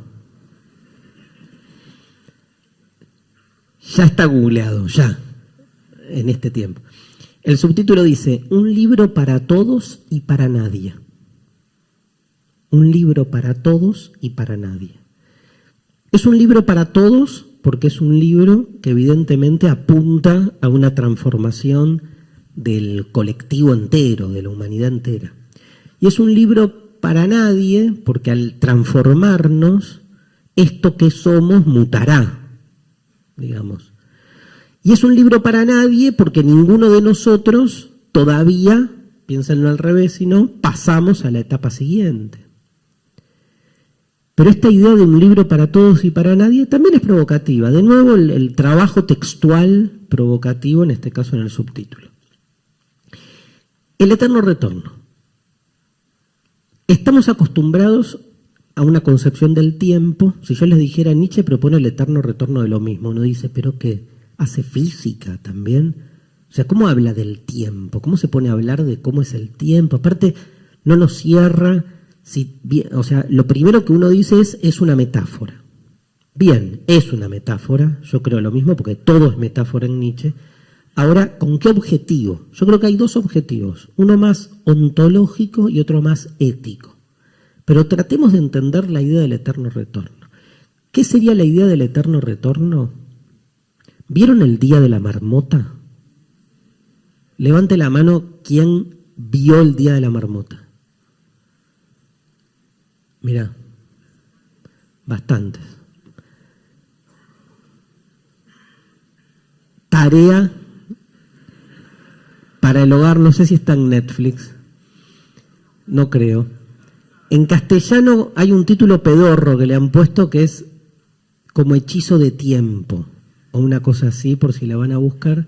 Se llama El Día de la Marmota y es un pobre meteorólogo, muy choto, climatólogo, muy soberbio y mala onda, que tiene que ir a un pueblo que él odia, donde hay un rito pedorro, como todo rito, que es agarrar a una marmota, y si la marmota mete el hocico para un lado o mete para el otro, la primavera va a ser más larga o más corta, cosa que no le importa a nadie, pero que es como una especie de festividad. Bueno, nosotros festejamos la Navidad, así que lo mismo. Y entonces, digamos, el climatólogo va ahí con la televisión y odia, y todo lo que le pasa ese día que tiene que hacer esa nota, está todo mal, mete la pata dentro del hielo, lo asalta un vendedor de seguros, que era amigo de él de la infancia, se quiere levantar a una chica y la chica le pega un cachetazo, o sea, todo mal le va. Todo el mundo le habla y él odia a todo el mundo. Bill Murray, ¿no? O sea, nadie como él haciendo ese papel. Y entonces se duerme a la noche. No, entonces se vuelve a la casa totalmente contento, que se puede ir de ahí. Cuando se está yendo, la ruta está taponada por la nieve y tiene que volver y dormir en el pueblo que él odia. Se duerme y a la mañana siguiente, cuando se despierta, me acuerdo de la canción, aparece una canción que era la misma que lo despertó la noche anterior y se empieza a dar cuenta que todo lo que está viviendo el día siguiente es exactamente lo mismo que vivió el día anterior. Y se vuelve loco, porque no puede creer, y le agarra a la gente y le dice, pero esto pasó ayer, y lo miran como... Termina ese día, él trata como cree que es todo un sueño, quiere salirse, y al tercer día le pasa lo mismo. Casi 2 años está condenado a vivir el mismo día. ¿Saben por qué sé que son casi 2 años? Porque, nada, en ciertas situaciones que no vale la pena especificar, me tomé el trabajo de contar cuántos supuestamente fueron los días que pasaron por distintas señales que habían en la película. Y bueno, yo estaba muy al pedo, evidentemente, pero llegué a la conclusión, junto con un agente, que eran 2 años. Ahora, en esos 2 años el tipo va cambiando, porque va repitiendo lo mismo, y al repetir lo mismo, de algún modo va transformando su propia conducta. Si vos sabés que a la mañana va a sonar siempre la misma música, o el café siempre va a estar caliente, te relacionás distinto con eso. ¿Por qué? Porque prevés. Y más después de 2 años, donde todos los días piensen que este día de hoy, por ejemplo, ¿recuerdan cómo empezó? Piensen si están condenados a repetir siempre este mismo día. Nos vamos a ver siempre acá, todos los días. Está bueno, podríamos estar en... Igual podría haber sido nada. O sea, ¿cómo debería ser el día que me gustaría que se repitiese eternamente? Y eso es lo que propone Nietzsche en realidad. La teoría del eterno retorno de lo mismo no es como una descripción del funcionamiento del tiempo. Es al revés, es como una propuesta ética. Casi una advertencia, casi como una proclama. El peso más pesado, dice Nietzsche. Me corro un poco del Zaratustra y me voy, como siempre, a la Gaia Ciencia, que fue escrito en paralelo y que comparten mucho.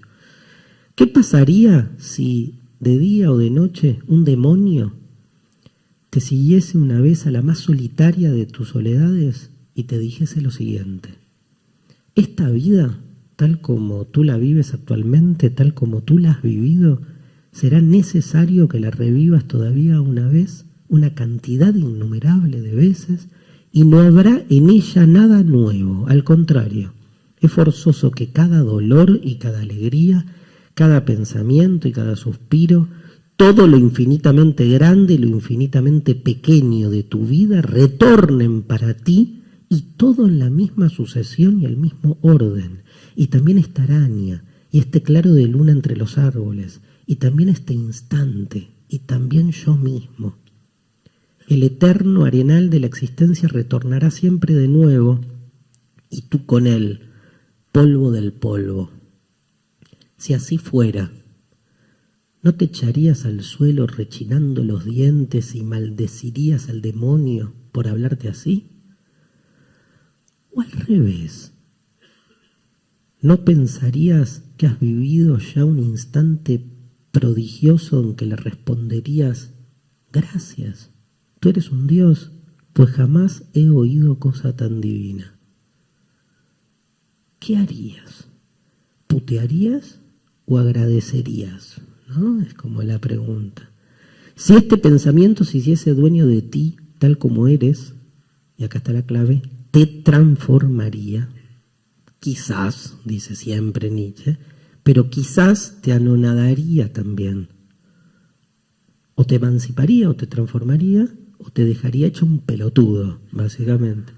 La pregunta, ¿quieres esto por una vez aún y una cantidad innumerable de veces en todo y para todo? Pesaría sobre todas tus acciones como un peso formidable. O al revés, ¿cómo será forzoso para ti amar tu propia vida y que te ames a ti mismo tanto para no desear otra cosa que esta suprema y eterna confirmación? ¿No? Como el dispositivo obliga a la pregunta: ¿esto que vivimos hasta ahora, que es nuestra vida, les gustaría que se repita eternamente? No, no, no, no, no, no. Y entonces, ¿por qué así? ¿Por qué así? Esa es la pregunta. Preguntate, dice, ¿no? Nietzsche, como una especie de pastor evangélico de la televisión. Preguntate, ¿cómo has vivido tu vida hasta ahora? ¿Qué pasaría si viniese un demonio y te diría: esta vida va a repetir eternamente la misma? Entonces, ¿por qué es una provocación ética? Porque lo que exige es que uno, ante esa pregunta, como que uno bucease en su propia existencia y viera qué mierda está haciendo de su vida, básicamente. Porque si la vida se va a repetir eternamente, eso significa, ¿no? Tantas cosas. ¿Seríamos hinchas del mismo club de fútbol? No. Ya sé que todos van a decir: sí, se cambia de todo menos de la camiseta. Pero sí, eternamente, o sea, eternamente, que te ganen como te ganan en el último minuto y esas cosas. ¿Hubieras estudiado lo que estudiaste? le hubieras dicho que no a esa persona en ese momento totalmente convencido, convencida de tu decisión, momento que el resto de tu vida tratás de superar con un par de vodkas cada vez que te acordás la cagada de tu vida por cagón o pelotudo? Bueno, no escribe así Nietzsche, pero digamos, a eso conduce el eterno retorno ahora mismo. Hay un libro hermosísimo de Milan Kundera que se llama La insoportable levedad del ser, que empieza con este texto, en el libro, ¿no? En la película no está. Está buena la película también, pero el libro, Kundera retoma esta idea, ¿no? Y de hecho se trata también de decisiones vinculares. Uno lo lleva a lo vincular, pero más allá de lo vincular, decisiones que se toman en función de esta propuesta. Otra idea que aparece fuertemente en el texto, les dije, era el eterno retorno, el superhombre del que ya hablamos. Otra idea fuerte tiene que ver con la muerte de Dios. La muerte de Dios también aparece, como les contaba antes, narrada en la Gaia Ciencia, en el parágrafo 125, pero acá en este texto aparecen repetidamente la imagen de Dios. De hecho hay toda una parodia incluso a las tablas. Hay un texto, tal vez uno de los textos más lindos de Zaratustra, que se llama De las viejas y nuevas tablas, donde hay una propuesta como de destruir los viejos 10 mandamientos por nuevas tablas de la ley. Todo el tiempo está esta como imbricación a la trasvaloración de todos los valores, ¿no? Pero el tema de la muerte de Dios es muy interesante cómo lo trabaja acá Nietzsche, porque no es lineal tampoco.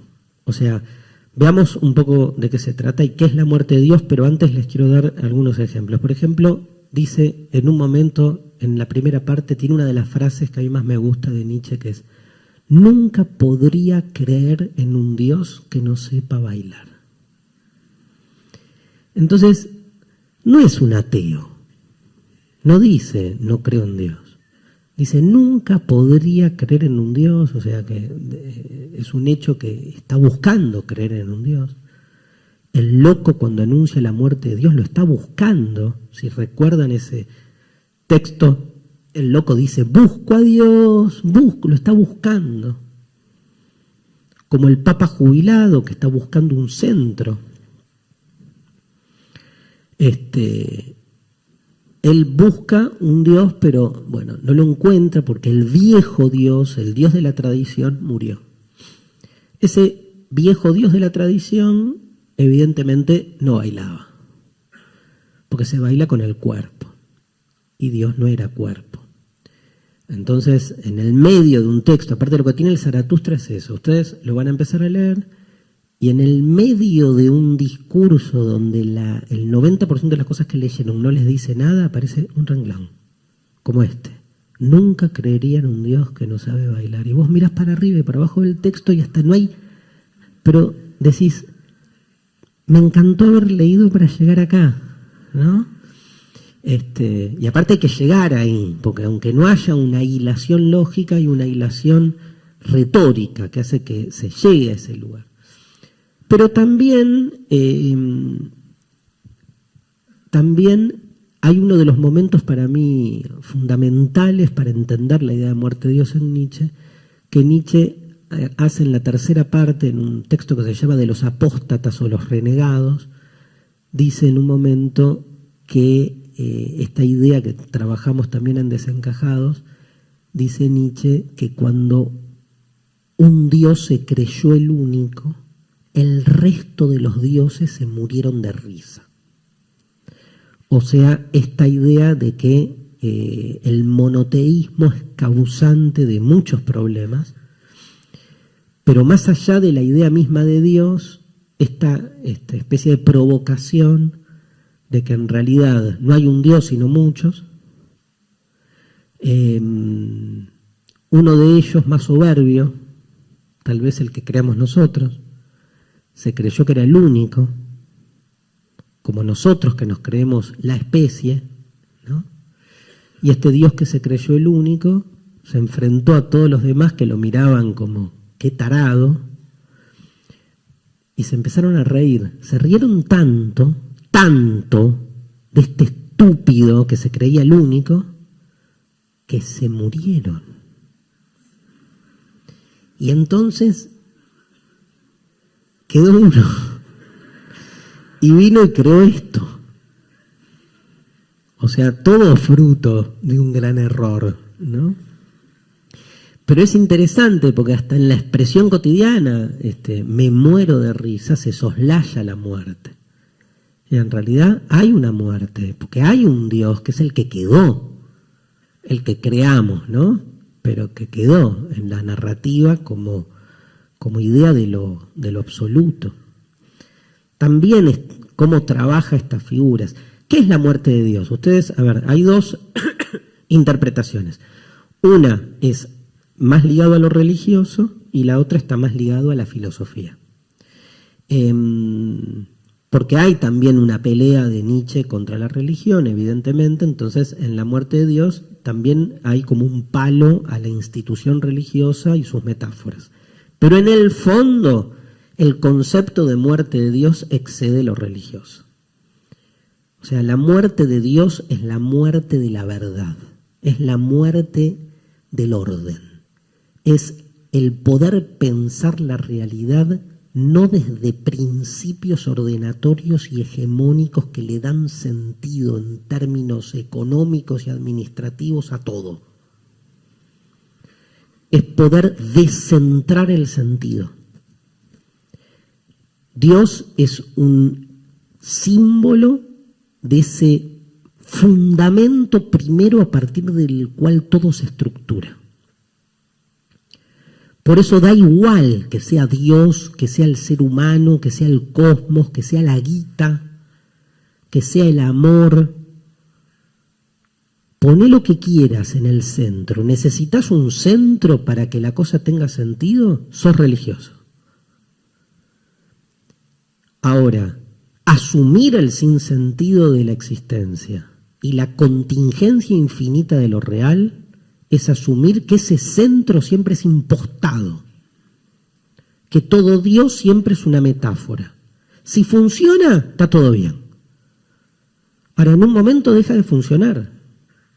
¿Sigue funcionando la metáfora de Dios que creamos hace miles de años? ¿O ya no? ¿Nos da respuesta el Dios de los textos bíblicos? ¿Nos resuelve nuestros problemas existenciales como cuando hace 3000 años fue creado? ¿O ya no? Y si ya no, ¿hace falta crear nuevos dioses? ¿O es la ocasión, el kairos, la oportunidad para evidenciar este dispositivo y dejar de necesitar creer en un centro? ¿O no podemos no creer en algo y necesitamos crear un fondo, crear otro Dios? Y tengo una tercera postura. O peor, sabemos que todo es una metáfora, pero necesitamos hacernos los pelotudos y hacer pasar una metáfora como si fuera real, aunque en el mismo momento sepas y te des cuenta que estás haciendo ese operativo.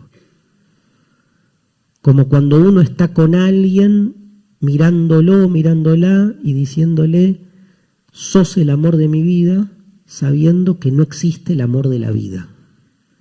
Pero si no te haces el boludo con vos y con el otro y con el amor y con la vida, estás con el otro y decís, bueno, yo sé que en 4 años y 3 meses te voy a mirar y no voy a sentir un pomo. Pero en ese momento, o sea, no da.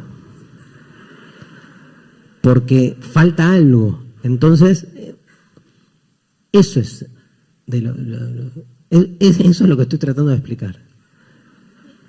Más fácil, estás ganando 1-0, faltan 3 minutos, te están cascoteando el rancho, llueven los centros, tus defensores no hacen nada y los ves repentinamente cansados, y en ese momento estás en tu casa, ponele. Te arrodillás frente al televisor, te persignás y decís, te juro, Dios, te pido perdón primero. Y te juro que creo en vos. Creo en vos, no entra o entra. La pregunta sería, ¿crees o no crees en Dios en ese momento? Digamos, la respuesta binaria es, sí, se convirtió. El fútbol todo lo puede. Entonces se convirtió en ese momento y pasó a creer en Dios. La otra respuesta sería la negativa, decir, no, o sea, está haciendo toda esta especie de tramoya de autoengaño, ¿no? La posverdad en el fútbol, o sea, uno se autoengaña a sí mismo, se miente a sí mismo, porque está desesperado porque le están por empatar. O, a mí me gusta la tercera posición. Yo siempre voy con la tercera posición. Que es, en este caso sería un poco y un poco. Es una mezcla, o sea, no creo en Dios, pero en este momento sí creo. O sea, no es que en este momento no creo. Creo, tiene valor esa creencia. Bátimo, en un libro que se llama Creer que se cree, habla del medio creyente. Buscando porque no es que no me pasa nada. En ese momento, obvio que no, Dios no es ni Jesús, ni la iglesia, ni la sinagoga. Pero le estoy pidiendo a algo que suceda algo. O sea, hay algo de religioso en eso. Ahora, evidentemente, esa religiosidad es pragmática. ¿Y cuál no? Porque si no es como... otra manera de resolverlo es con la figura del como si, ¿no? O sea, hago como si Dios existiera y me creo, ¿no? El como si, siempre, hacemos todo como si, ¿no? En el amor ni hablar. Hago como si fueras el amor de mi vida, ¿no? Es la misma lógica. Pero son formas como de salirse del binario. Entonces, en este sentido, la muerte de Dios, lo que de algún modo nos lleva Nietzsche a pensar es si la metáfora del Dios tradicional todavía sigue vigente. ¿Por qué? Porque en la idea de verdad como metáfora que trabaja Nietzsche, piensen que para Nietzsche toda verdad es una metáfora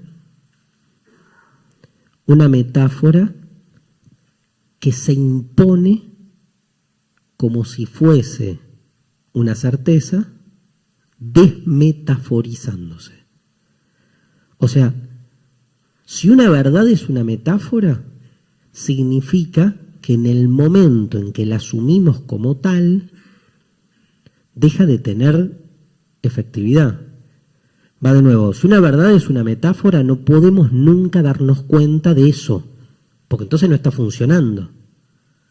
¿Qué significa que una verdad es una metáfora? Significa que la verdad no es la verdad, sino que es una interpretación de la verdad que se impone como si fuese la verdadera. Pero al imponerse como si fuese la verdadera, deja de lado su carácter metafórico.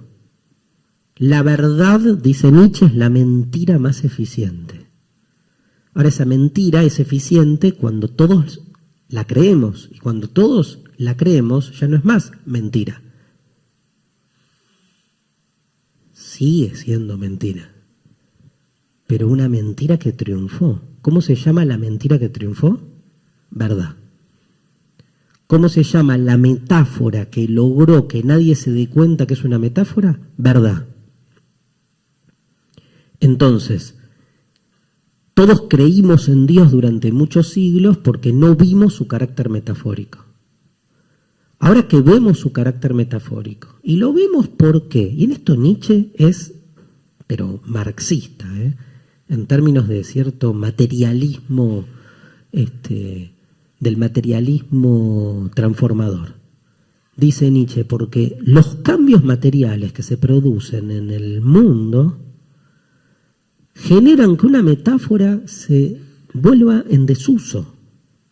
De hecho, en la definición que da Nietzsche sobre la verdad, dice, la verdad es una metáfora que es como una moneda que en algún momento pierde su eficiencia y en vez de ver la moneda, la vemos puro metal.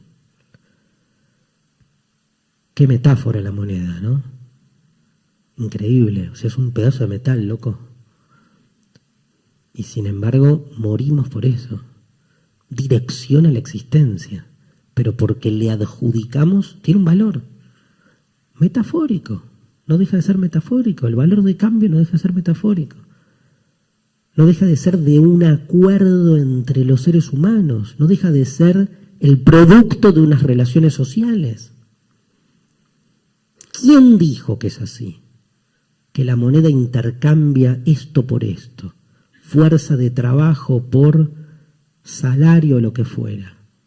Se impone una metáfora y la metáfora deja de tener en algún momento eficiencia. Se supone que en el mundo posmesiánico del anarquismo comunista que llegará en algún momento, ahí, digamos, todo va a ser metal y vamos a intercambiar metal con amor y lúdicamente, ¿no? Por ahora no. Ahora, esa metáfora de Dios ya no nos da respuesta, porque es una metáfora que fue creada, por eso Dios muere, fue creada en su momento. O sea, ¿por qué surge esa metáfora? Piensen en el principio de los principios, ¿no? Algo hablamos, creo, la clase pasada. Al principio de los principios, o sea, estaba todo oscuro. La gente no podía explicar nada de lo que le pasaba. Fíjense cómo ese Dios bíblico tiene todas las características propias de la materialidad de la época. Incluso la más importante, que es la metáfora de Dios como luz, ¿no? Que tiene que ver con que en ese momento no había electricidad. La noche era la noche. ¿Cómo no vas a crear lo sobrehumano desde la luz? Si a la noche la gente se moría, comida por las bestias, o cayéndose en lugares, o imposibilitada de su propia organización. La noche era realmente un problema. Entonces Dios es luz. Ahora, ¿hoy tiene sentido seguir pensando a Dios como luz? Cuando la electricidad ya ha mutado y ha hecho totalmente, ha transformado nuestra calidad de vida, nuestra relación, digamos, con la existencia en términos de día y de noche. Por ahí sigue siendo necesario pensar a Dios como luz en la medida en que se siga aumentando la tarifa de luz, ¿no? Entonces, o sea, además de todo, nos promueven en un retorno a la religiosidad. O sea, nos han vencido, claramente. Miren, uso claramente como metáfora del esclarecimiento, que es la metáfora de la iluminación interior, que es que entendí. ¿Por qué mierda entendí? Significa me iluminé. Si yo entiendo cuando está todo oscuro, si yo entiendo en lo difuso, en lo ambiguo, y no en el ordenamiento que promueve la luz. Miren el rol de esa metáfora. Y lo oscuro es lo negro, la carencia, los negros. Todo empieza a asociarse, lo exagero, pero hasta ahí. Porque esa es la fuerza que tiene la metáfora. Nietzsche la ve esa. Entonces, la muerte de Dios es un gran tema, porque deja abierta la pregunta. Pues uno diría, hay dos posibilidades. Está lleno de textos sobre este tema el Zaratustra, ¿eh? Hay dos posibilidades. Muerto Dios significa que la metáfora de Dios ya no es funcional. Posta, esto lo dije muchas veces, pero lo repito, casi el 90% de los milagros del Nuevo Testamento, del Nuevo, los explica la ciencia y la tecnología. Hoy. menos la resurrección, que no es un 10%, porque es el más importante. Pero bueno, ya se va a resolver el tema de la muerte. La tecnología ya lo va a resolver, no me cabe duda. O sea, ahora, lo más loco es que seguimos siendo católicos, o judíos, o creyendo en esa metáfora de Dios, ¿no? Porque también pasa eso. Y sin embargo, claro, lo llevas para otro lado, que eso es lo hermoso que vimos la clase pasada, porque el relato tiene otro tipo de potencialidad cuando uno lo lee. Entonces, hay dos posibilidades. O buscas nuevas metáforas más afines, digamos, hoy. Si hace 3000 años la metáfora de Dios tuvo que ver con la luz, ponele. Hoy, ¿con qué tendría que ver? Está bueno eso como un ejercicio de cómo refundar lo religioso hoy. ¿Por dónde tendría? ¿Qué tendría que ser Dios? Bueno, ponele con el Wi-Fi y con la tecnología. Digo, hay Dios. Uno no lo pensaría al revés como el umbral de la conexión. O sea, ¿no sería Dios el que desconecta y no el que conecta? Pero entonces el Dios de hoy es un Dios que tiene como rol conectar sentido, digamos, contestar, brindar sentido, dar certeza, o el mundo de hoy es un mundo plagado de certezas, y entonces la metáfora de Dios que más garpa hoy es al revés, un Dios revolucionario. Es el que viene a insistir que la conexión absoluta no existe, que siempre falta algo igual, que todos los manuales de instrucciones que nos dan para operar en el mundo de hoy, en el fondo sucumben. Otra metafórica de lo divino.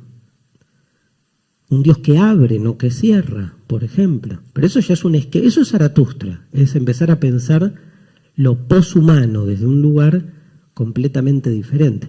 La otra forma, que a mí me gusta más, es esto que les decía antes, es como se hace consciente el recurso. O sea, nos dimos cuenta que todo es metáfora, entonces ya está.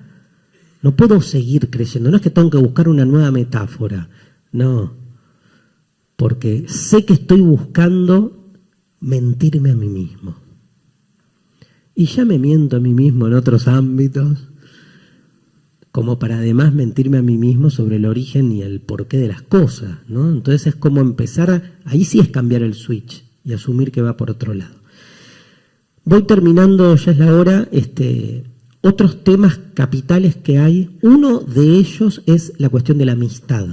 Está lleno, para Nietzsche la amistad es una relación de poder y está lleno de textos sobre la amistad, pero la clase que viene vamos a ver un texto de Derrida que se llama Políticas de la Amistad, que es un texto que está absolutamente basado en comentarios a textos de Nietzsche. Con lo cual vamos a retomar este tema y por eso no hablé de la amistad hoy, porque lo dejamos entero para la clase de Derrida, que es bellísimo. Y el otro tema del que no hablé, que tiene mucha presencia en el Zaratustra, que lo mencioné, voy a tratar de meterlo en alguna clase, seguramente en la de Preciado, la de Paul Beatriz Preciado, que es la cuestión animal. Zaratustra está lleno de animales, y lo animal también en este tránsito de lo humano hacia no se sabe dónde, representa lo animal una figura clave, ese animal que se supone que está fuera de nosotros, pero también adentro, ¿no? Esa frontera con lo animal que uno siempre coloca de modo exterior hasta que se da cuenta que hasta tradicionalmente siempre hablamos de nosotros mismos como animales racionales o animales políticos, y esa domesticación del otro animal se vuelve una domesticación de uno mismo. Temas que vamos a ver después, pero me parece que con esto hemos presentado el Zaratustra para que ustedes puedan acceder a él y lo lean. Muchísimas gracias a todos.